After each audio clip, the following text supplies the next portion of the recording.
everybody, welcome back to the K2N Online Paddle School. We are back here on YouTube with another episode of the K2N vlog. This is the first episode of the 2025 year, and this is a big thank you to all of you for the support in 2024. The YouTube channel and the online paddle school has grown tremendously in the last year, thanks to all of you, and that has also led to opportunities to doing clinics and lessons and demonstrations in North America, as well as in the Southern Hemisphere this year in 2025. All that stems from all of you being supportive of the channel, sharing this with your friends, and watching the videos every week. So again, thank you all so much. So this week, we want to talk about approaching paddling from a traditional standpoint versus a scientific standpoint. The real difference between these two ideas is having a subjective viewpoint versus an objective viewpoint. Just like everything we do, we're trying to balance a middle point, right? We are trying to understand tradition and why the success has come from those ideas, but also understand the future and the science of what goes into complete motion or paddle technology or canoe technology, whatever it is, right? There are things that we are trying to take from both worlds. If you gravitate to either end of the polar extremes, right, it will limit your growth individually. So when we look at tradition, right, I learned a technique from somebody specifically, somebody that I look up to, somebody I'm related to, who also learned it from my grandparents or my great-grandparents, and it dates back thousands of years. We use the term fallacies when we go through understanding ideas. And a fallacy is something that leads you like in a circle. It is useless information to an idea that either justifies it or negates it. The piece of information that I learned is correct because it dates back 1,000 years. That's a fallacy. It doesn't matter how old or how young an idea is. If an idea is correct, it's correct. And so we latch on to something that would be traditionally based, right? Because it is old, it has to be right. Because a world champion says it, it has to be right. Because everybody is doing it, it must be right. Like all of these things are useless pieces of data, right? If something, again, is right or wrong, it's right or wrong. It doesn't really matter how it's attached, but these are the things that people will fixate on that are more traditional based. And the reason this works is you have an emotional attachment to an idea. It is no longer just a piece of information.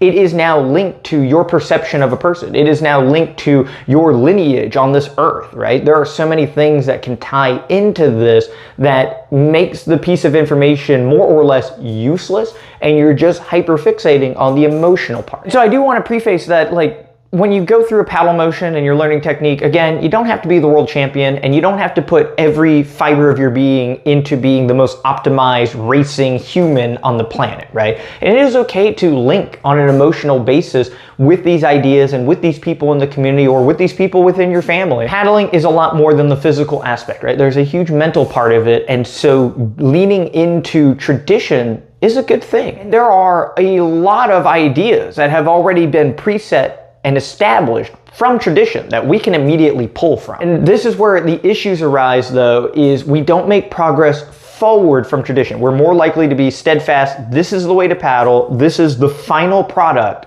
and I'm not going to make an adjustment. Positive blade angle is not something that they taught in 1975, so it's not something that I care about in 2024. And so that's a problem, right? Because that idea is something we need to integrate into your motion to get you more out of the paddle stroke. So looking at the scientific part, when we look at ideas objectively, right? You get a piece of information. It doesn't matter where it came from, how old it is, who's using it, who's not using it. You just have this piece of information, right? And you have the opportunity to integrate this into your motion. The scary part with this, though, is you don't have any checks and balances to assume that this is a good or a bad thing. With tradition, you have a source material that is essentially vouching for this piece of information being right or wrong. And this is what people want, right? I need this reassurance that what I'm being told is correct.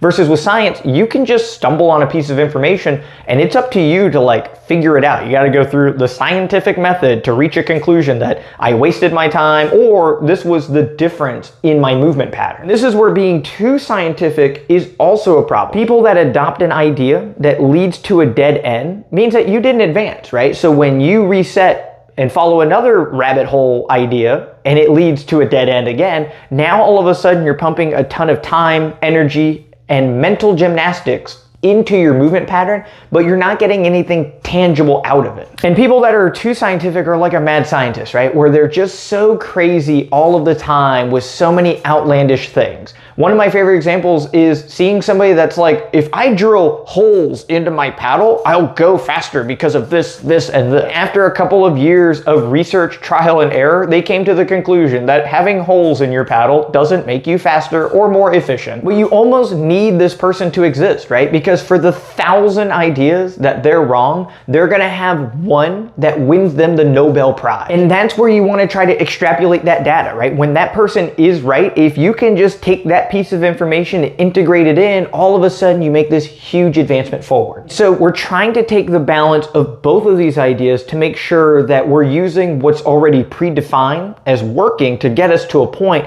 but we're also not shying away from the scientific advancement of movement patterns, right? As we integrate new ideas and more fundamentals into the paddle stroke, we can only theoretically get better and get faster, right? And so if we only stay at the one point, there's no advancement, right? So we have to integrate all these little new ideas to make these steps forward. This is where the benefit of the K2N Online Paddle School comes in, right? Is I'm the one that tries to mediate all these ideas. I'm the one that puts them into practice for myself, puts them into practice for a slew of club members here in Hernando. There are so many things that we get to use to try and make sure this information is valuable. When you see this information broadcasted, it has already been refined through a very specific process to understand if it's right or wrong. But at the same time, I'm not married to the concept. It's not a traditional thing where I am linked to it and I'm gonna fight tooth and nail for it, right? It's what seems right now.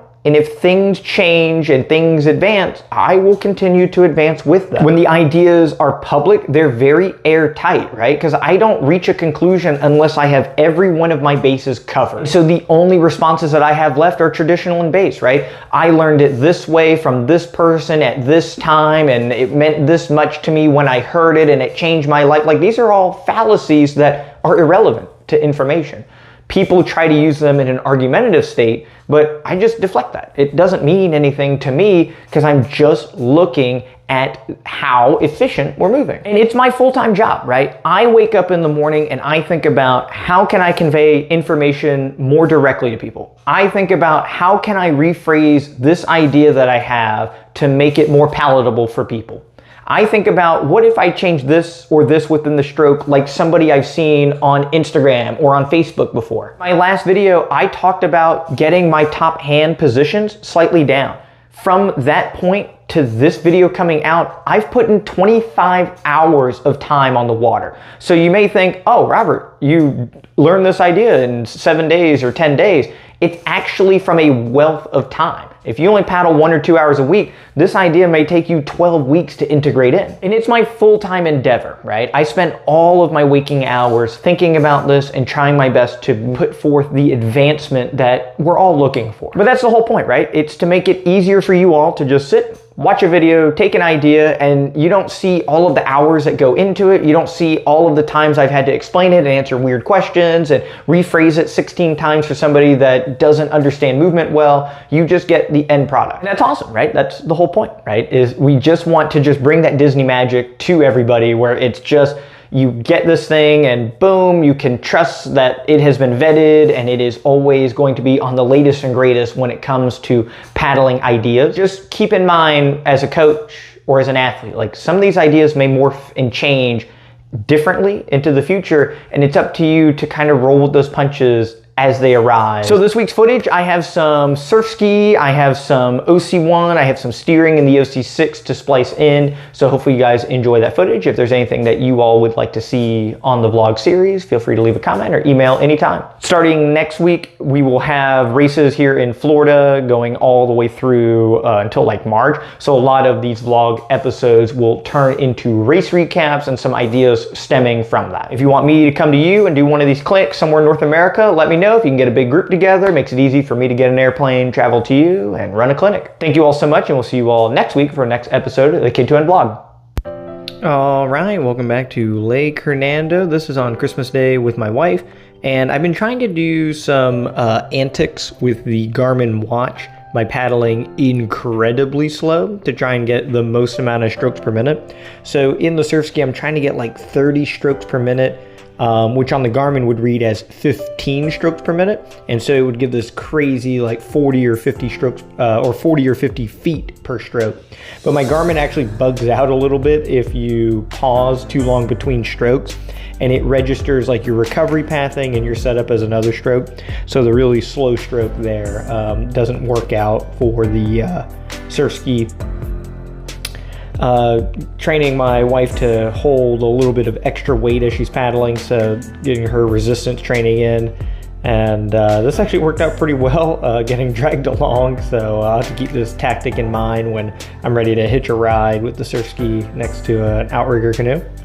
So I get a lot of questions on how my camera mount is set up on the OC6. And so we attach the gooseneck GoPro 360 mount on a dragon boat oar, and we just wedge it in behind seat 6. There's a little bit of space there, and it gives this visual effect here with the camera. I had some OC6 steering footage from this week, but it was raining and there was so much water on the lens that the footage came out terrible. So I went back and found some older footage. I have like no good footage of me using the new Viper steering blade in the OC6 quite yet, but we're getting there. I'm using an older Z&J paddle. It's pretty small. It's like the same size as their OC1 paddle, and it doesn't have any edges on it. It's only slightly reinforced, so it's fairly light. The steering blade I'm using there is the same one I used at Chattajack. So this paddle is pretty fun. It's 7.25 miles on the lake, and there's only a little bit of wind. We have seat 5 empty in the OC6, so it makes it a little bit easier to steer in the flat water scenario. And I was able to go all the way up and back without poking a single time. So using forward strokes, angled strokes, draw strokes, and posting, I was able to stay in sync with the crew the entire time. With a little bit of wind, right, the hull is gonna have a pull typically in the direction of the wind. And if you can anticipate this, right, you can take paddle strokes and movements to kind of counteract and negate this. One of the reasons that we have to poke so excessively is if we let the boat turn too much. So if you're able to preemptively prevent that from happening, then you can just take an infinite amount of strokes to control the vessel. So again, this one was before Chattajack, so this was in anticipation of being in synchronization with the crew, ideally paddling at a very high rate for extended periods of time. So one of the tough parts is, how do you make a 180 turn without poking, right? So making this turn, doing the big draw strokes to get the turn initiated, and then I switch to the left side. And so this is trying to stop the boat from making this left turn. We're not done with the left turn, but I'm trying to do this early to prevent the spin from gaining so much momentum that I have to poke. So making a full 180, a little bit of a post there to grab the vessel. And so now the boat is steering more and more straight. And by the time I switch back to the right side, it means that I have stopped the left-hand spin of the vessel right here. The other thing is I'm painting a boat right now. And so I saw the footage of me with this OC1 that I have received. And it's white, and it needed another layer of paint on there. So this is an outrigger canoe with no AMA, and I'm out there goofing around using the wing blade paddle. It's incredibly tippy if you've never been on an OC with no AMA. I'm much better at doing it with the single blade because I'm able to brace, as you can see there, and just getting a feel for how fast the hull is without an AMA. So this is the same exact boat after the paint job. You can see where the pedals are at. There's a little bit of carbon fiber that's laid. The previous steering system was non-ideal, I guess is the best way to put it. So I actually had to cut a hole into the boat to set up pedals, and I removed these pedals from a junked out surf ski that we have in our little boat yard, and I was able to install that into the boat. You can see the Yakus are made of like aluminum, and yeah, it's quite a little boat. I think it's custom made out of somebody's like personal mold that might be here in Florida. But yeah, it's kind of a beater boat. It's heavy, it's fiberglass, it's very durable. But I was able to put the seat on, set up the pedals, put a nice fresh layer of paint on there, And I think the paint color is pretty nice for the most part. It's nice and high vis for the blue color. So this is one of the practices after refurbishing Frankenstein, I believe is what we refer to the boat name as.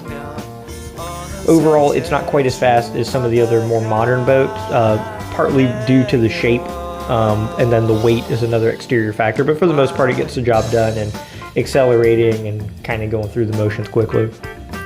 So that is it for the footage this week. Like I said, we'll have some race recaps starting next week. I'm hosting a race here in Florida, and we should have some fun footage from that event. Thank you all so much for checking out the vlog series. If there's anything you'd like to see, feel free to leave a comment or send a message anytime.